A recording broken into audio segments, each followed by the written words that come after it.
बड़ी गोपनीय बात है। इसका इशारा तो दे दिया जाता, लेकिन तिल भर काया कंज कमल पे। अब वो तिल भर जो काया है, जहाँ से एक खिड़की खुलती है, जिसके लिए कहा कि सुरती द्वार से प्राण निकल जाए, आवागमन नसाई हो। कंज कमल से सुरती उठावे, गगन शिखर पर जाए ठहरावे। परमात्मा का स्थान है काया से बाहर, जिसके लिए संतों ने कहा डोरी उतरी अदर से अदर ही ठहराए, और काया के बाहर लगे संत कहावे, अंड के बाहर निकाले तब जाकर के आवागमन से परे हो।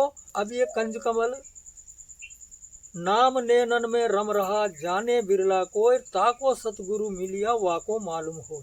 और वो गुरु ऐसी ताकत देता है जो अंदर, तुम्हारे अंदर जो सतगुरु है उसको जगा देता है।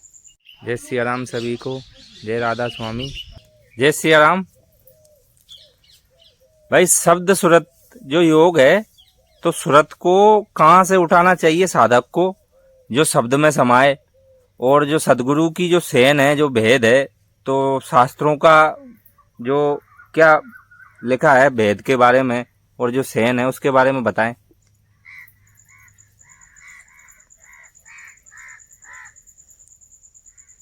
परम पूज्य सदगुरुदेव, मेरे आराध्य इष्ट देव साहेब को बंदगी, सत्य पुरुष साहेब को कोटि कोटि बंदगी साहेब। सतगुरु ने साधक को जो साधना की उच्च स्तर की जो साधना है, उसकी जो सेंध लगाई है, वो सतगुरु मिले तो सेन बतावे, और सेन समझ सेन को पावे। सुरती योग कैसे करें और कैसे सतगुरु मिलन हो, इसका ब्यौरा इस प्रकार दिया गया है। कंज कमल से सुरती उठावे, गगन मंडल में गगन शिखर पर जाए ठहरावे।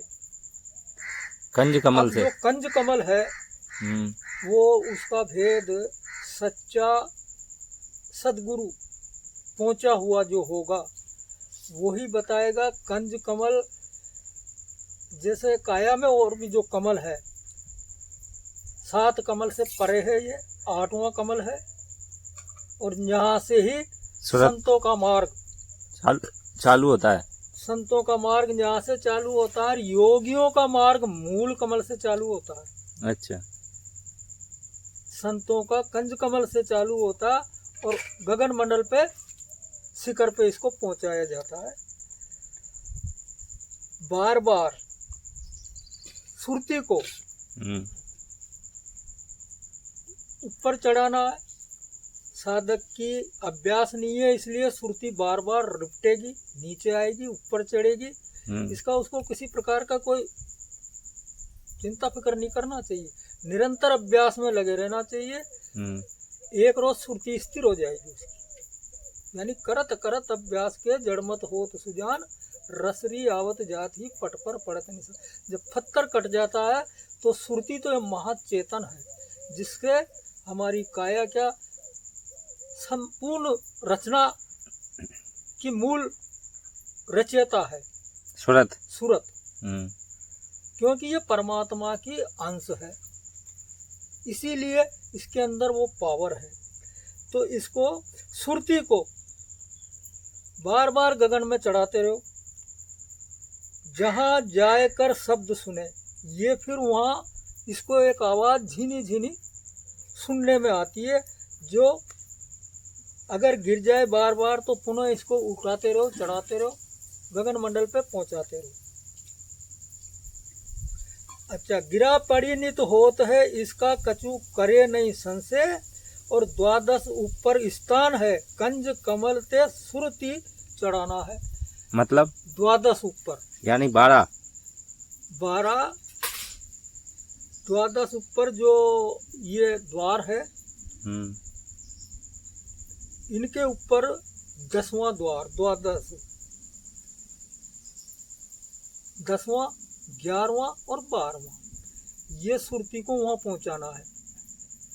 11वीं खिड़की है और 10वां द्वार है, वहाँ परमपुरा यानी उसका शब्द का परमात्मा का स्थान है काया से बाहर, जिसके लिए संतों ने कहा डोरी उतरी अदर से अदर की ठहराए और काया के बाहर लगे संत कहावे सोए। ये डोरी हम्म, मंड से यानी सत्य पुरुष के यहाँ से, जहाँ से सबसे प्रथम जो रचना हुई, अनादिकाल से जब किसी प्रकार की कोई रचना नहीं थी, न चांद था न सूरज था, बल्कि ये कहो कि बिल्कुल कुछ भी नहीं था, अंधकार था उस समय। उस पिता परमात्मा सत्य पुरुष पर मौज आई, मौज, और उस मौज से जो शब्द प्रकट हुआ वो शब्द उसी को सार शब्द बोलते हैं। और उसी सार शब्द से ये सारे मंड अंड ब्रह्मांड और पिंडों की रचना की, और उसी के बाद संपूर्ण सारी रचनाएं की। और ये श्रुति भटक गई वहां से नीचे के मंडलों में, और नीचे के उस पर आने के बाद ये श्रुति अपना जो साथी था शब्द उससे बिछुड़ गई, और बिछुड़ने के बाद जैसे ही नीचे आई और इसने इच्छा प्रकट हुई, और ये शब्द के साथ इसके मन के साथ इसकी दोस्ती होगी। और मन ने जो काल का प्रतीक है, जिसे माया और काल, उनने इस सुरती को 5 शरीरों से ढांक दिया। कौन कौन से? केवल, महाकारण, कारण, सूक्ष्म और स्थूल, इन शरीरों से उस शुद्ध जो सुरती थी उसको ढांक दिया। और उसको ढांकने के बाद ये अपने आप को बिल्कुल भूल गई, और उसका जो सत्य पुरुष का जो मार्ग था, वो काल और माया ने दोनों ने मिलकर उस रास्ते को अवरुद्ध कर दिया, रोक दिया, बंद कर दिया, आने जाने का मार्ग खत्म। अब अगर कोई ऐसा भेदी सतगुरु मिले, जैसे कबीर साहब ने आकर के उस भेद को बताया, जो अंड के बाहर निकाले, तब जाकर के आवागमन से परे हो, नहीं तो जो द्वादश जो उंगल है वहां से भाई यही है ना भेद? नहीं, भेद तो ये है, जैसे आगे रह करके प्रत्यक्ष में साथ रह करके जब हलवाई मिठाई बनाना सिखाता, वो खाली बातों से अगर कोई करेगा तो या तो कलड़ी हो जाएगी या डिल्ली हो जाएगी या रबड़ी हो जाएगी, मिठाई नहीं बनेगी।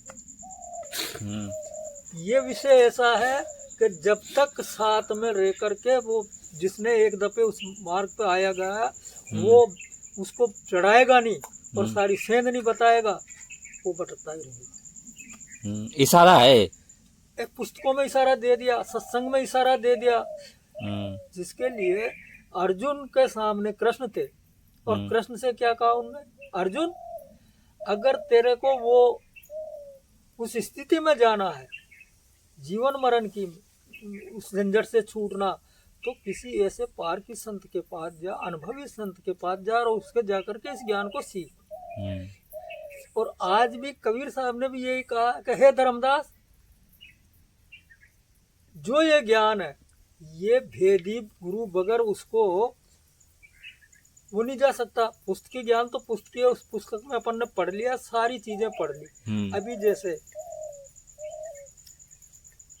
ये कंज कमल की बात आई, अब कंज कमल में बहुत से नहीं समझे, आज्ञा चक्र पर ध्यान लगाते हैं, आज्ञा चक्र से सहस्त्रार उस पर जाते हैं, कोई हृदय पे लगाता है, कोई नाभि में लगाता है, कोई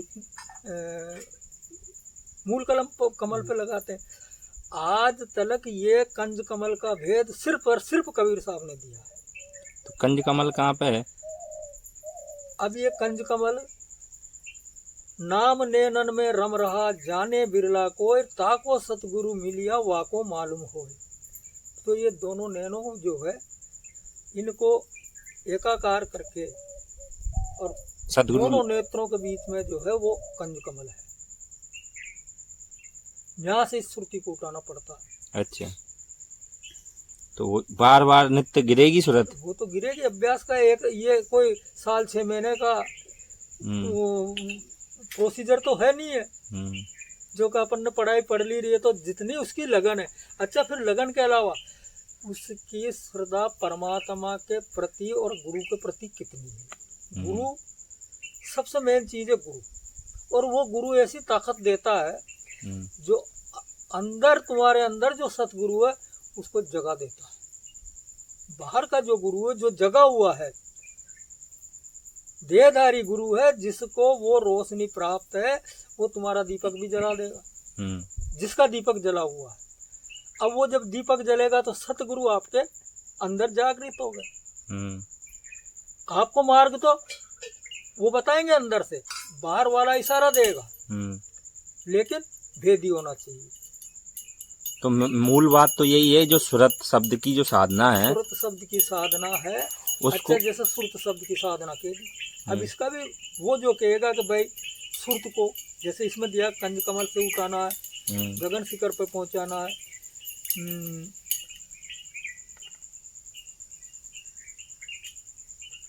तहाँ निज सार वस्तु है बाई, बिन सतगुरु बिन पावे नहीं। यानी उसका एक स्थान है, वो सारा नापतोल बताएगा शरीर के बाहर कि कौन सी जगह वो स्थान है, सतगुरु गुरु बताएगा। ये बड़ी गोपनीय बात है, इसका इशारा तो दे दिया जाता है, लेकिन प्रकट में व्यक्त नहीं किया जा सकता, व्यक्त नहीं किया जाता। ये सेन है, सेन है, और सेन में भी वो सेन देते हैं फिर। अच्छा, गुरु तिल भर काया कंज कमल पे। अब वो तिल भर जो काया है, जहां से खिड़की खुलती है, और वो खिड़की आगे चढ़ाई जो करती है, जिसके के लिए कहा कि सुरती द्वार से प्राण निकल जाए, आवागमन नसाई हो। ये जितने भी द्वार हैं, ये सब आने जाने के नरक, कोई नरककार, कोई 84 कार, कोई का, लेकिन सुरती द्वार जो है, अब सुरती द्वार का भेद कौन देगा? जो उसका भेदी होगा। पहली बात तो एक चौपाई का वस्तु कहाँ ढूंढे, कहाँ किसी विधि आवे हाथ, वस्तु तब पाइयो भेदी लीजो साथ। अभी अपने जैसे किसी मकान में कोई वस्तु रख दी, और रखी किसने? अपने पूर्वजों ने। अब वो अगर पूर्वजों में से कोई भेदी है तो वो बता देगा, या किसी प्रकार का संकेत दे रखा है किसी पुस्तक में या लेख में कि फला स्थान पर है, तो उस भेद के द्वारा अपन उस वस्तु को खो। वस्तु अब हर इंसान के पास है, चाहे वो हिंदू है, मुसलमान है, ईसाई है, सिख है, ईसाई है। कबीर साहब की ऐसी वस्तु है, वह जाति भेद संप्रदाय का कोई विषय नहीं है, वो सिर्फ विषय है तो मनुष्य का है। सही है, ठीक है। तो मूल बात ये है कि जो नए साधक हैं वो सुरत को कंज कमल से उठाएं, सूरत का अभ्यास तो करें। वो पहले सूरत जो भटकी हुई है उसको अभ्यास करें, और अभ्यास करके उसको स्थिर करें। जैसे सुरत, जहाँ सुरत का स्थान है आज्ञा चक्र से नीचे, पहले अपने उसके स्थान पे तो लाए। क्योंकि आज तो जो इतने भटके हुए हैं, जो आज्ञा चक्र पे लगाते हैं, आज्ञा चक्र पे जैसे ही ध्यान लगाएगा, अब पहली बात तो आज्ञा चक्र से आगे हजारों लाखों में कोई आगे बढ़ता ही नहीं, बिरला पहुंचता, जिससे सब कुछ ऐसा आराम और सारी सिद्धियां मिल जाती है। क्योंकि यहाँ मन राजा का गद्दी है, और मन राजा उसका जो निरंजन जो स्वामी है इस भूमंडल का, उसका एक स्वरूप है, तो वो सारी सिद्धियां देता। भाई जिसे हम काल कह दें या निरंजन कह जाए तो शब्द का विषय, लेकिन वो बहुत अपार शक्ति है उसके पास। उससे जीतना इस जीव के बस की बात नहीं है। उससे तो जीत सिर्फ और सिर्फ सतगुरु। और भाई जो सुरत शब्द का जो अभ्यास करते हैं, वो निरंतर सुरत शब्द का अभ्यास करते रहे। इस सुरत को जो है, सबसे पहले तो समय का ध्यान रखें। अगर आधी रात का किसी की अगर निद्रा टूट जाती है तो बहुत ही बढ़िया है, नहीं तो 3 बजे के बाद कम से कम 2 घंटा इसका अभ्यास करें और दिन में जब भी समय मिले, इसका कोई वो नहीं है, जब भी तुम्हें टाइम मिले इसका अभ्यास करते रहो, निरंतर अभ्यास करो। अभ्यास करते करते एक ये दिन सुरत जो है ये स्थिर हो जाएगी और स्थिर होने के बाद में आप कंच कमल तो बता दिया, वहाँ इसको वहाँ से ऊपर उठाओ। पहले तो अभी तो इसको नीचे से समेटो, नए साधक तो पहले नीचे से समेटेगा और जो जिसने उसको जहाँ तक ला रखी है वो आगे कंज कमल की करे, और कंज कमल करने के बाद में उसको रास्ता ऑटोमेटिक प्रार्थना करता रहे। गुरु मिल जाएंगे। प्रार्थना गुरु से जैसे परमात्मा से निरंतर करता रहेगा। प्रार्थना बहुत बड़ी चीज है और प्रार्थना में जितनी ताकत है शायद किसी में नहीं है, ठीक है। इसीलिए प्रार्थना मुख्य चीज है।